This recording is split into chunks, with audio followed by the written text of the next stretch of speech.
Who else is in your section, Anne? I mean, you mentioned earlier you've had a good start beating Lancashire today. So who do you face in the campaign next? We have Yorkshire next. We have Wales, North Lancs and Fylde, who we've always had a really close match with, and South Yorkshire. Yeah, some tough games then. Yeah. A lot of expensive coaches. Yes, yeah. So yeah, it's a tough section. Yeah. But who knows, whether those things I've mentioned will see us through. That's right. Yeah. And just picking on, not wanting to single out individuals, but Melisa,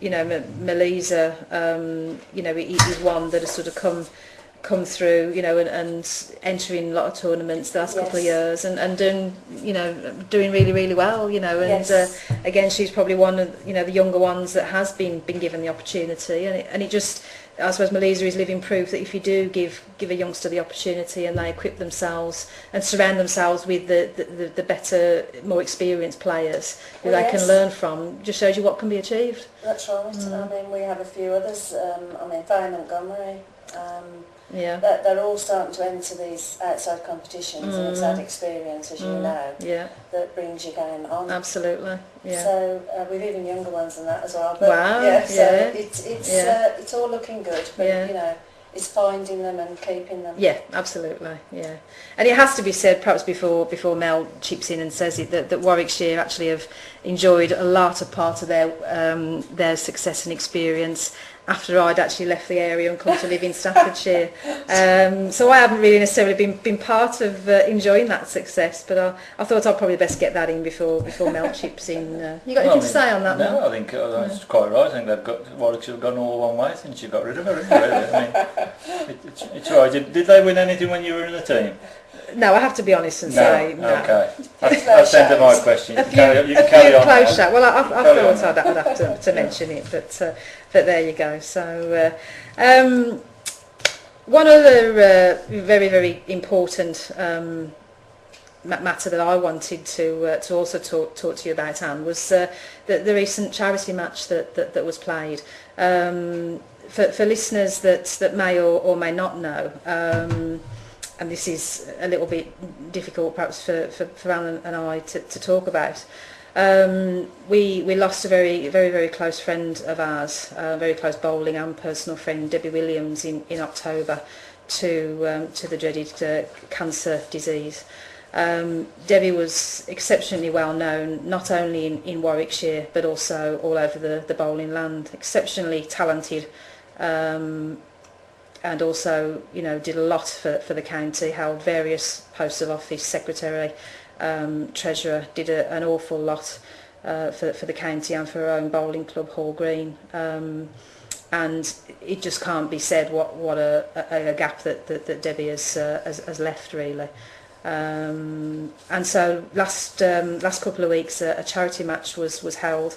As I understand, Dan, it was the Warwickshire ladies played the Warwick and Worcester juniors. Is that correct? Yes, we thought as we'd both won our championships, it would be a good match, which it was. I mean, there was 98% of the original teams that won. Yeah, excellent. Yeah. And we had a fantastic day. The atmosphere was great. Ye Old Knoll, as usual, a really good host in Green. Really worked hard and put on food for everybody, and we raised £500 for cancer research. Yeah, brilliant. So we had, as I say, we didn't manage to beat them. We thought we'd let the juniors have a bit of encouragement. Well, of course, yeah. We didn't want to send the little boys home crying, did we? So it was good fun. We mixed it all up, and I heard you mention about Warwickshire, the noise, and they did keep that down for us. Did they? So it was good. To talk us through the match, Anne, what were some of the results, some of the key highlights of the games? Well, we had Daniel Smith from Tamworth in Arden, who beat one of our ladies 21-6 on the notorious top green at Ye Old Knoll. If you've ever played on there, it's... Yeah, I've had a few tussles on there. It's not an easy green, is it? So that was a good achievement by him. I mean, two other youngsters, Greg Smith and Ashley Hickman, they won 21-7 and 21-8. So we had some good single figure winners on their side. As you mentioned, Melissa, she was one of our best winners. Faye Montgomery also. So we had a really good game. I mean, I can't wait for a rematch actually because it was tougher than I thought it was going to be. Yeah. It was all credit to them. Good. So it was great. Yeah, brilliant. And a very, very worthy charity, obviously, to raise money for. Yes. An emotional day, I would imagine, but a very proud one nonetheless. Yes. Which is great. And I understand, Dan, also on the charity fund that you're doing Race for Life as well this year. Is that right? Yes. How did you find that out? I told you. You told me. Oh God, I forgot you know a lot of people. Yes, Race for Life. It's something that our club, of which Debbie was a member, has done for the last few years. And in particular this year, we thought we'd jazz it up a bit.